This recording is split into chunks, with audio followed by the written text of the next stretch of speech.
Like I said a while ago, I still love the big blocks, and I had an offer from Barry Setzer down in North Carolina to come and run his pro stock operation back in those days, and that was in the early 70s. And it was a neat deal because we went to the coast, and Barry said, anything you need or want, you just tell me what we need, and I'll get it. Yeah, you can't beat that. Right. That's I had some ideas in the back of my mind and made some phone calls, ordered some parts and pieces, and bolted the car together, and we loaded it on the truck and headed for California and drove straight through, didn't stop. We get out there and the car's all nasty because it's on this fancy ramp truck that Barry had back in those days, and we unloaded the car and took a spray bottle and washed some of the dirt off of the windshield. And back in those days at Orange County, they had promoted this big pro stock deal. Richie Zool from the East Coast was the bad, and Sonny Bryant from the West Coast was the bad. And they wanted to know who was going to be the baddest. Well, they didn't count on us. They go out there and they make their passes, and they were within a couple of hundreds of each other. And we unloaded the car and warmed it up, and Bruce Walker was the driver at that time, and went up, done his burnout stage, the car let the clutch out, and wham, right down the racetrack, and went about 400, 500, 600, something like that, a couple of mile an hour faster than both of them. And everybody turned around and looked at me and said, what in the world did you do to that thing? I said, well, evidently whatever it was worked. So there's been some real neat times like that. I always wanted to be a driver. I always wanted to drive. I enjoyed driving. I drove the 69 Camaro that they have here at the show that year. Aaron's wanted to have automatic cars, but I couldn't drive the automatic the way he could. He was the one that was nationally known for outlawing neutral starts because he drilled everybody at the Superstock magazine race doing that.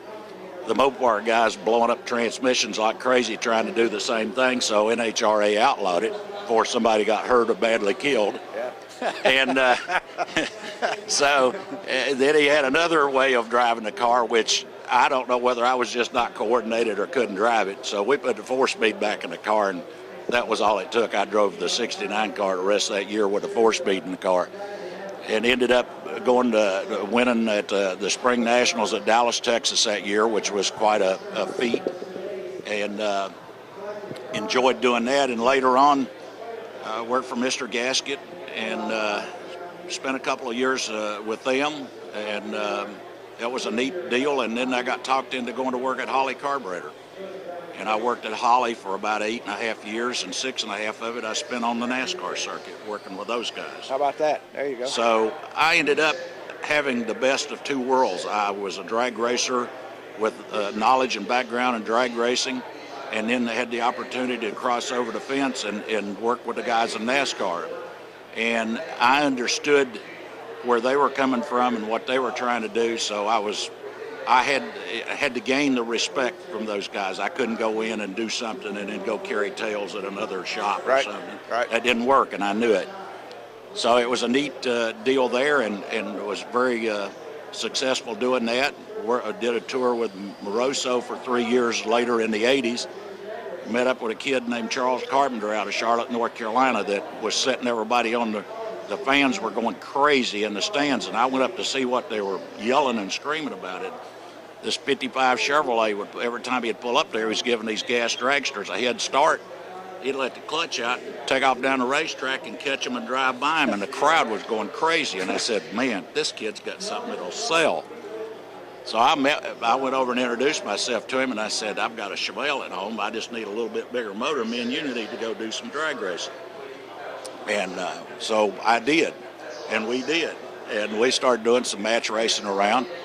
And it started catching on using the nitrous oxide. Everybody, it was a competitive spirit amongst guys that there was no book to be picked up and read. You couldn't go on the internet. You couldn't get information. So we were basically in the Stone Age, like the caveman trying to figure out how to kill a deer.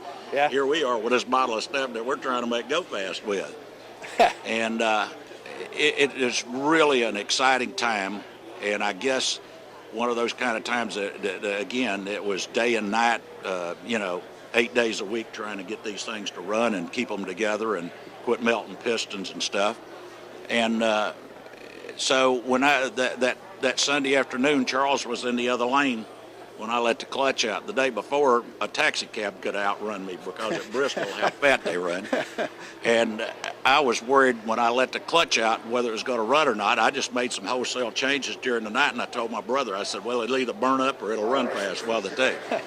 Let the clutch out, and it roared down the racetrack with a 718 at 201.71. Holy mackerel. And he's in the other lane, and when we get to the other end, he says, what in the world did you run? I said, I don't have any idea why, because he was the fastest the day before.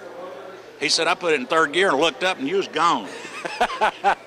So I had to call him 20 years later, and I said, you know what today is? No. 20 years ago, you was in the other lane.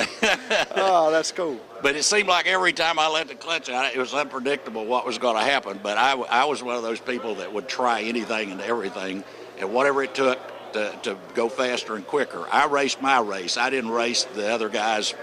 Didn't worry about whether they were quick or fast. My object was to be the quickest and the fastest. I picked their pocket at Bakersfield at one of the races. Him and Robbie Vandergriff was tied for top speed, and Robbie had low ET. Sunday afternoon, the last run, there was 500 for low ET and 500 for top speed of the event. And the last race on Sunday afternoon, I laughed, told my brother, I said, this thing was the same fuel pressure in this third system that we've been running in the second system. So I set it at that. Went up there, let the clutch out, we roared down through there and went at 705 at 202 miles an hour, and they had only went 199, so I got the low ET and the top speed money. But it's just days and times like that bring back memories. The bad thing about it is it only seems like it was just not long ago. Yeah, we've flown by. And you told me last night when we were talking that there have been some who've tried to tempt you to get back into it, but you said no chance. Well, Wally Bell keeps saying, well, Beverly let me go race again if you'll go along. I said, she's safe. I'm not going. It ain't going to happen. I said, race cars right now is like quitting smoking and ex-wives. It's time to say bye.